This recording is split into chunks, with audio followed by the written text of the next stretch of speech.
ایک دفعہ کچھ یہودی رسول اللہ صلی اللہ علیہ وآلہ وسلم کے پاس آئے اور کہا کہ ہم آپ سے چند ایسے سوالات کرتے ہیں جن کے جوابات صرف انبیاء کرام کو معلوم ہیں اور انبیاء کے علاوہ ان باتوں کو کوئی نہیں جانتا۔ آپ ان کے جوابات دیجئے تاکہ ہمیں تسلی ہو جائے کہ آپ واقعتاً اللہ کے رسول ہیں۔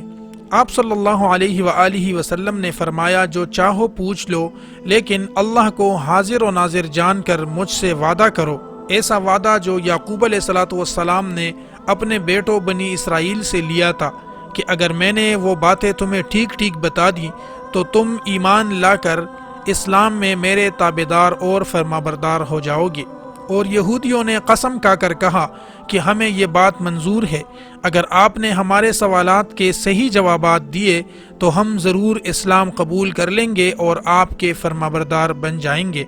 یہودیوں نے آپ صلی اللہ علیہ وآلہ وسلم سے پہلا سوال کیا کہ اسرائیل یعنی یعقوب علیہ السلام نے اپنے اوپر کون سا کھانا حرام کیا تھا۔ دوسرا سوال یہ کیا کہ عورت کا پانی اور مرد کا پانی کیسا ہوتا ہے، اور تیسرا سوال یہ کیا کہ آپ صلی اللہ علیہ وآلہ وسلم کی نیند کیسی ہے، اور چوتھا سوال کیا کہ فرشتوں میں کون سا فرشتہ آپ کے پاس وحی لے کر آتا ہے۔ ان سوالات کرنے کے بعد رسول اللہ صلی اللہ علیہ وآلہ وسلم نے دوبارہ ان سے قسم لی اور فرمایا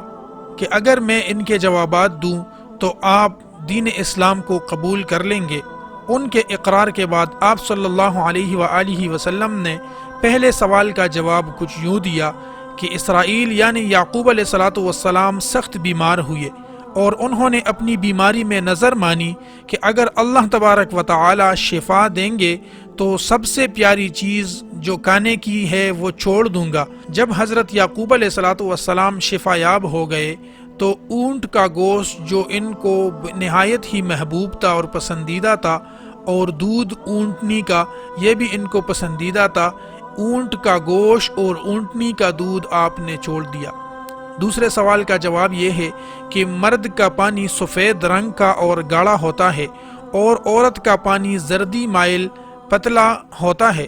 دونوں میں سے جو اوپر آ جائے اس پر اولاد روانہ ہوتی ہے اور شکل و شباہت میں بھی اسی پر جاتی ہے۔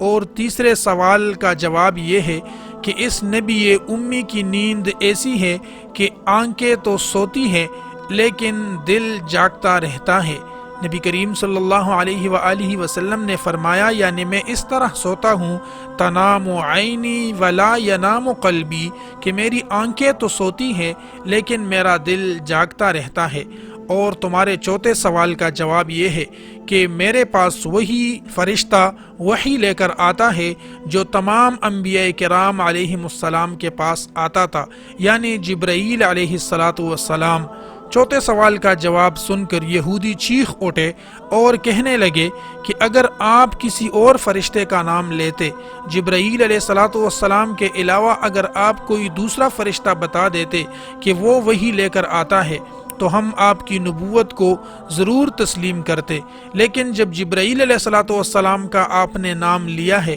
تو جبرائیل علیہ السلام ہمارا دشمن ہے، ہم آپ کے دین کو قبول نہیں کریں گے۔ جب یہ بات ان کے زبان سے نکلی تو اللہ تبارک و تعالی نے حضور پاک صلی اللہ علیہ وآلہ وسلم پر وحی نازل کی کہ جو جبریل کا دشمن ہے وہ اللہ اور اس کے رسول اور مؤمنوں کا بھی دشمن ہے۔ ایک روایت میں یہ بھی آتا ہے کہ آپ صلی اللہ علیہ وآلہ وسلم سے یہودیوں نے یہ بھی سوال کیا کہ رعد کیا چیز ہے، تو رسول اللہ صلی اللہ علیہ وآلہ وسلم نے فرمایا کہ اللہ کے فرشتوں میں سے ایک فرشتہ ہے جو بادلوں پر مقرر ہے، اس کے ہاتھ میں ایک کوڑا ہے جس سے بادلوں کو جہاں اللہ کا حکم ہوتا ہے لے جاتا ہے، اور یہ گرج کی آواز اسی کی آواز ہے۔ روایات میں ہے کہ یہودی جبرائیل علیہ السلام کا نام سن کر کہنے لگے کہ وہ تو عذاب اور جنگ و جدال کا فرشتہ ہے اور ہم یہودیوں کا دشمن ہے۔ اگر پیداوار یا بارش کے فرشتے یعنی میکائیل علیہ السلام اور دوسرے فرشتے آپ کے دوست اور رفیق ہوتے اور آپ پر وہ وحی لاتے تو پھر ہم آپ کی نبوت کو ضرور مان لیتے۔ محترم ناظرین،